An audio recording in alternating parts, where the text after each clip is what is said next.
Varicose veins కి సరైన చికిత్స కోసం సంప్రదించండి ఎవిస్ హాస్పిటల్.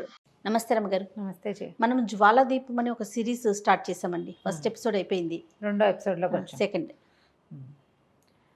ఈ ఉగ్రాక్షుడి మనుషులు, నరరూప రాక్షసులు, నరమాంస భక్షకులు ఎవరో ఊళ్ళల్లో జనాల్ని తీసుకెళ్ళిపోతున్నారు.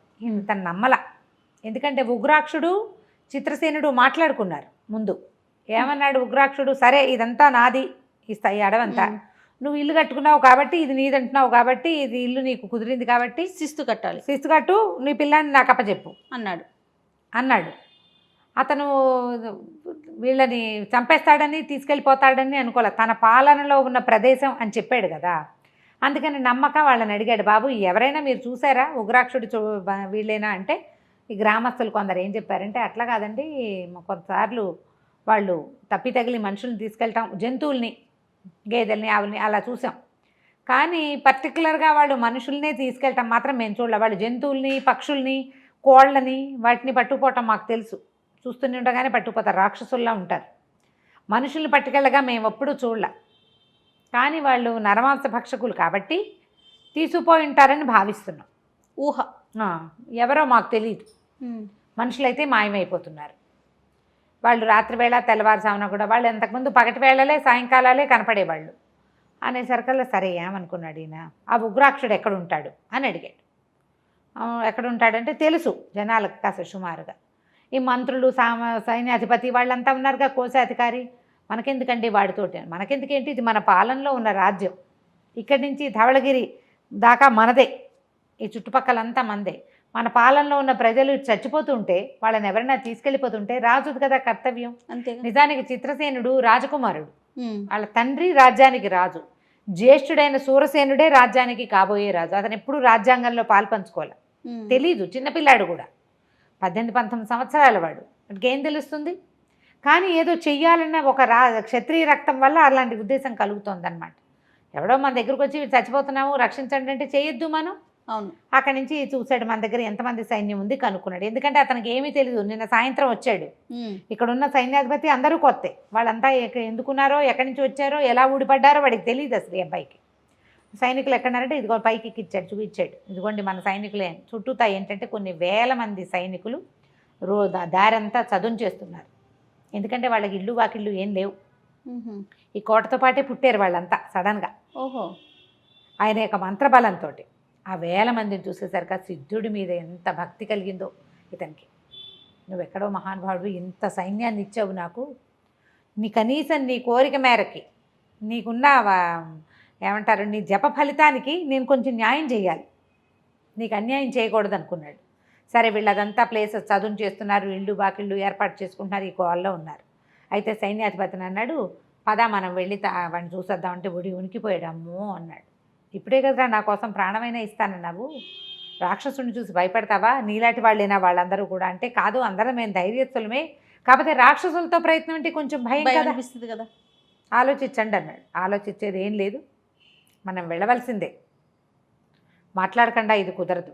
అక్కడి నుంచి మంత్రి, సైన్యాధ్యక్షుడు ఇద్దరు మంతనాలాడి సరే కొంతమంది మెరికల్ లాంటి కొంత సైన్యాన్ని వెంట పెట్టుకుని బయలుదేరారు. బయలుదేరితే అదొక పెద్ద దుర్గం. ఆ దగ్గరికి వెళ్ళేసరికల్లా కొంతమంది రాక్షసులు వీళ్ళకి ఎదురొచ్చారు, పక్కపక్క నవ్వుతూ, అబ్బో ఇవాళ మనకు కావాల్సిన ఆహారం మన వాకిట్లోకే వచ్చేసిందని. తాట తీస్తాను పిచ్చి పిచ్చి వేషాలు వేస్తే అన్నాడు వీడు, ఇది నా రాజ్యం, అది మధ్యలో ఉన్న భవనం నాది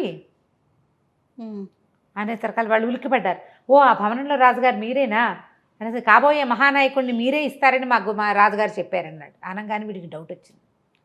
ఓహో. ఉగ్రాక్షుడు అడిగేదా నీ జ్యేష్ఠపుత్రుడిని 18 ఏళ్ళు అయ్యాక ఇవ్వమని అడిగాడు. ఆ 18 ఏళ్ల వాడిని ఎందుకు అడిగాడు? రాజుని చేయడానికి అనమాట. ఓహో. అప్పుడు ఈయన కొంచెం స్ట్రైక్ అయింది ఇతనికి. సరే కాబోయే మహానాయకుడిని మీరే ఇస్తారట, మా రాజుగారు చెప్పారు, పదండి మా రాజుగారిని చూద్దురుగానని తీసుకెళ్తే అది పెద్ద ఏకశిలతో నిర్మించబడిన కోట. పెద్ద కొండని గుహలుగా తొలిచి లోపలికి గదుల్లాగా చేశారు. లోపల పెద్ద ఆరుబయలు లాంటి స్థలం, బ్రహ్మాండమైన సింహాసనాలు, రాళ్ల లాంటివి, రాళ్లే కొంచెం సింహాసనంలాగా మలిచారు, ఆసనాల్లాగా. దాని మీద కూర్చుని ఉగ్రాక్షుడు. ఓహో చిత్రసేన వచ్చావా, ఏడి నీ జ్యేష్ఠపుత్రుడు అని అడిగాడు. అరికాలు మంట నెత్తికెక్కిపోయింది చిత్రసేనుడికి. నీ మొహంలాగా ఉంది, 2 రోజుల క్రితం కలిసావు నువ్వు నన్ను, మొన్నటి నుంచి ఇవాళ లోపల నాకు వివాహమై జ్యేష్ఠపుత్రుడు కలిగి వాడికి 18 ఏళ్ళు వస్తాయా? 2 రోజులు. పైగా నీ గోలేమిటి, మా రాజ్యంలో నుంచి ఎందుకు ఎత్తుపోతున్నావో చెప్పు అన్నాడు. అనేసరికి నీ రాజ్యం ఏంటి, ఇది నా రాజ్యం అన్నాడు. అనగానే తోక తొక్కిన తాచులాగా లేచాడు చిత్రసేనుడు. నీ రాజ్యం ఏమిటి, నాకు ఉంది బిల్డింగు, అది నాది, నాకున్నారు సైన్యం, శిస్తు అని నా జ్యేష్ఠ కుమారుడిని అడిగావు, అప్పటిదాకా ఇది నాది, నీది కాదు, నేను దీనికి రాజుని. నువ్వు శిస్తు అనుకుని మాట్లాడేసుకున్నాక ఇక నువ్వు నా రాజ్యం అంటే ఎట్లా కుదురుతుంది, పిచ్చి పిచ్చి మాటలు మాట్లాడడానికి వీల్లేదన్నాడు. అనేసరికి చిన్న బాలకుడుగా కనపడిన వాడు 2 రోజుల్లో కింగ్గా ప్రూవ్ అయిపోయాడు తను. సరే నవ్వొచ్చింది ఈ ఉగ్రాక్షుడికి. అలాగేలే, సరే ఇక్కడి నుంచి ధవళగిరి దాకా నీదే, ఇదంతా నీదే, నువ్వే రాజు, నేను నీకు సహాయకుడు స్నేహితుడిగా ఉంటాను అంతే అన్నాడు. అన్నాక అడిగాడు, ఎవరు, ఎందుకు మా వాళ్ళని ఉటాయించేస్తున్నారు, ఎందుకు తీసుకెళ్తున్నారు అనేసరికి లేదు మా వాళ్ళు ఎవరు తీసుకెళ్ళరు, ఎప్పుడైనా తప్పి తగిలి ఏ పండక్కో ఒక మానవుడిని తీసుకొస్తారు అంతే తప్ప ఊళ్ళల్లో నుంచి జనాల్ని ఎత్తుకొచ్చే విధానం అసలు లేనే లేదు మాకు. మా ఆహారం మేము పండించుకుంటాం, జంతువుల్ని పట్టుకుంటాం, మాకు ఇక్కడ జంతువులు దొరకని నాడు మేము ఊళ్ళోకి వెళ్ళి మేకల్ని గొర్రెల్ని గొడ్లని తెస్తాం. అది అసలు ఈ మధ్య జరగల, అడవి నిండా పుష్కలంగా జంతువులు ఉన్నాయి, మేము దుంపలు అవి తింటాం, వ్యవసాయం చేస్తాం మేము అని చూపించాడు. వ్యవసాయం జరుగుతోంది, వాళ్ళకే పెంపుడు జంతువులు బోల్డ్ అని ఉన్నాయి, పెద్ద బిల్డింగులు లోపల రాళ్లతోటే, బోళ్ళంత మంది సైన్యం, అందరూ రాక్షసులు, ఇలాగే 10 అడుగులు 15 అడుగులు ఉన్నవాళ్ళు ఒక్కొక్కళ్ళు. మరి ఇవి ఎట్లా జరిగిందంటే ఇది ఏం చెప్పాడు ఇతను, జ్వాలాద్వీపం పేరు విన్నావా ఎప్పుడైనా అని అడిగాడు. వినలేదన్నాడు. నాకు ధవళగిరి తప్పిస్తే రెండోది తెలీదు. ఈ నర్మదా నది తీరం నుంచి బాగా ముందుకెళ్ళిపోతే సముద్ర తీరాలు దాటాక జ్వాలాద్వీపం అనే ఒక ద్వీపం ఉంది, ఐలాండ్. అక్కడి నుంచి కొంతమంది మనుషులు వస్తున్నారు.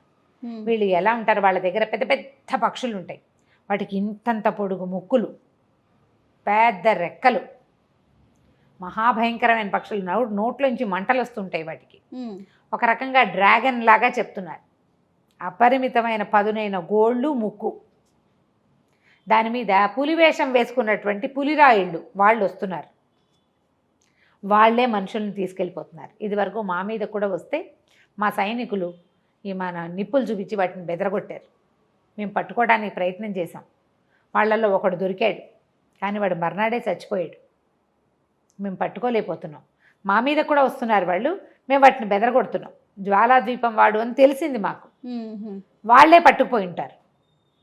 పెద్ద పెద్ద పక్షుల మీద వస్తారు వాళ్ళు. ఆ పక్షి ఏంటి, మనం ఇప్పుడు అదేంటి అవతార్ సినిమాలో చూసాం మనం, అలా కనపడుతుంది పోలిక. ఇది 60s రాయబడిన కథ జయ, చూడండి 60లో రాయబడింది. ఈ పెద్ద ముక్కు, నోట్లోంచి మంటలు, పెద్ద పెద్ద రెక్కలు, ఎక్కడికైనా ఎగిరిపోతారు చూడండి. అక్కడి నుంచి చెప్పాడు. చెప్పేసరికల్లా సరే ఇప్పుడు ఇవి ఎక్కడికి వచ్చాయి, ఏమి వచ్చాయంటే ఈ లోపల కొంతమంది సైనికులు పరిగెత్తుకొచ్చారు. పక్షి పులిరాయిళ్ళు తిరుగుతున్నారు రండి. ఆశ్చర్యపోయారు. వీళ్ళంతా భోజనాలు చేసిన వాళ్ళు పరిగెత్తుకుంటూ భోజనం ఆపేసి 2 ముద్దలు కుక్కుని ఎట్లా కొట్లా పరిగెత్తారు అక్కడికి. పరిగెడితే ఫస్ట్ టైం చూశాడు అతని జీవితంలో. చాలా పెద్ద పక్షులు, అవి అసలు రెక్కలు అల్లాడిస్తుంటే మామూలుగా లేదు, మీదకి వస్తే భయం వేస్తుంది. దాని ముక్కు ఇనప ముక్కులాగా ఉంది, బాగా ఇంత పొడుగు ముక్కు. ఆ ముక్కు తగిలినా, ఆ గోళ్ళు తగిలినా, ఆ రెక్కల గాలికి అల్లాడిపోతున్నారు. ఎక్కడ అసలు ఆగేలాగా లేదు. వాళ్ళు ఏం చేస్తున్నారు, వీళ్ళు ఏం చేశారంటే ఒక చెట్ల వెనకాల దాక్కుని చూడటం అన్నట్టు. వాళ్ళు ఈలలు వేస్తున్నారు, సంభాషణ లేదు, విజిల్స్ తోటి కమ్యూనికేట్ చేసుకుంటున్నారు. వాళ్ళు ఆ ఊళ్ళ మీదకి వెళ్ళటానికి ఒక చోట దిగి, కాస్త నిరాబాగా ఉన్న చోట దిగి అటువైపు ప్రయాణం చేస్తున్నారు. ఈ వెనకాల సందడి విని ఇక్కడ ఎవరో ఉన్నారని పరిగెత్తుకొచ్చారు ఇటు. పక్షులు పరిగెత్తుకొచ్చేస్తున్నాయి మీదకి, మామూలుగా లేదు. అక్కడి నుంచి వాళ్ళు కలిసి దొమ్మికి దిగారు. వాళ్ళు కొంతమంది వచ్చారు, పులిరాయిళ్ళు, పెద్ద తోకలు, మొహం అంతా పులి వీటితోటి కప్పబడి ఉండి పులి మొహాలు లాంటివి, తర్వాత శరీరం మీద పులులు లాంటి కవచాలు. చూస్తే వెంటనే అడులుతారనమాట. అది మనుషుల్లాగానే ఉన్నారు వాళ్ళు. వాళ్ళ బలం అంతా పక్షులు. రెండోది వీళ్ళ వేషం. వాళ్ళంతా చురుకైన వాళ్ళు కాదు, వాళ్ళకి బలమే పక్షి. అంతే. అక్కడి నుంచి వీళ్ళు వాళ్ళు ఈ లోపల ఉగ్రాక్షుడు తాలూకు ఇంకెవరైనా ఉన్నారంటే వాడి సైనికులంతా వచ్చారు. వీళ్ళు వాళ్ళు కలిసి యథాశక్తి యుద్ధం చేశారు. ఆ పులిరాయిలు మొట్టమొదట కనపడింది 2 పక్షులు 2 మనుషులు. వీళ్ళు ఈలలు వేసేసరికల్లా డజన్ల కొద్దీ దిగినాయి అవి. వీళ్ళు వాళ్ళు కలిసి చెడా మాడా యుద్ధం చేశారు. చివరికి నిప్పులు చూపించేసరికల్లా పారిపోయారు. వాళ్ళు కూడా పక్షులు పారిపోయారు. వీళ్ళకి కనపడడం కోసం రాక్షసులు కాగడాలు తెచ్చారు. మనుషులు కూడా ఉన్నారు ఇక్కడ. ఎవరెవరు వచ్చారు? చిత్రసేనుడు, అతని సైన్యాధిపతి, అతని తాలూకు సైనికులు. వాళ్ళు ఉగ్రాక్షుడు సైనికులు. ఎంత ప్రయత్నం చేసినా ఈ ఉగ్రాక్షుడిని తెక్కొట్టేసింది పక్షి ఒకటి. దాని ముక్కింత పొడుగుంది. వీడు రాతి గద దాన్ని ఏంటి ఇట్లా గద ముక్కలు చెక్కలు చేసేస్తుంది. అది బాగా పడ్డ ఎత్తి విసిరేసింది, రెక్కలతో కొట్టేసింది, గట్టి దెబ్బలు. అక్కడి నుంచి తెల్లవారుతుండగా వాళ్ళు వెళ్ళిపోయారు. వీళ్ళంతా పరిల్లి చూసుకుంటే ఏముంది, ఉగ్రాక్షుడు దెబ్బ తగిలి నేల మీద కూలబడి ఉన్నాడు, పడిపోయి ఉన్నాడు. చిత్రసేనుడికి దెబ్బలేం తగలేదు. అతను వెనక్కి తప్పుకుంటూనే ఉన్నాడు. తన దగ్గరకు వచ్చిన వాళ్ళ మీదే యుద్ధం చేశాడు, కానీ అతను పక్షుల జోలికి వెళ్ళాల.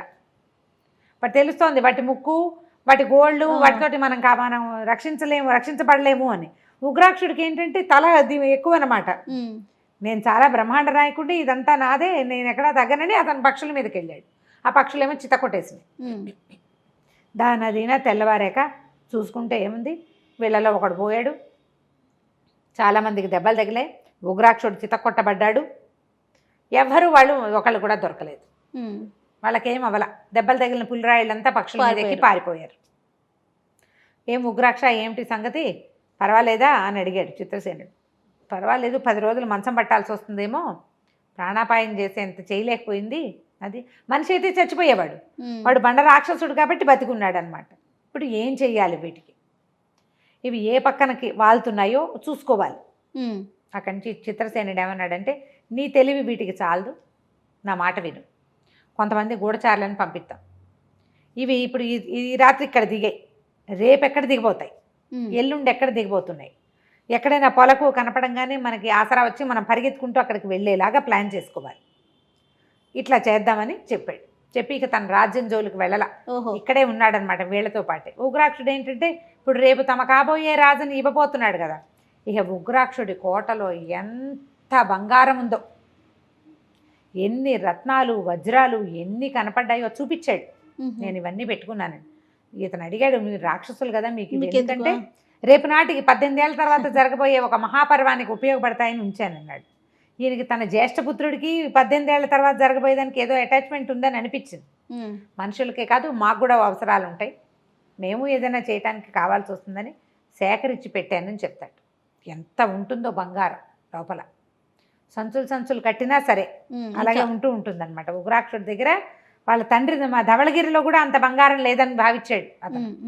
సరే, ఇంత బంగారము ఇంత జనాలు కలిగినటువంటి ఉగ్రాక్షుడు, కొత్తగా రాజైనటువంటి చిత్రసేనుడు రాబోయే భాగంలో ఏం చేస్తారో చూద్దాం. తప్పకుండా. నమస్తే.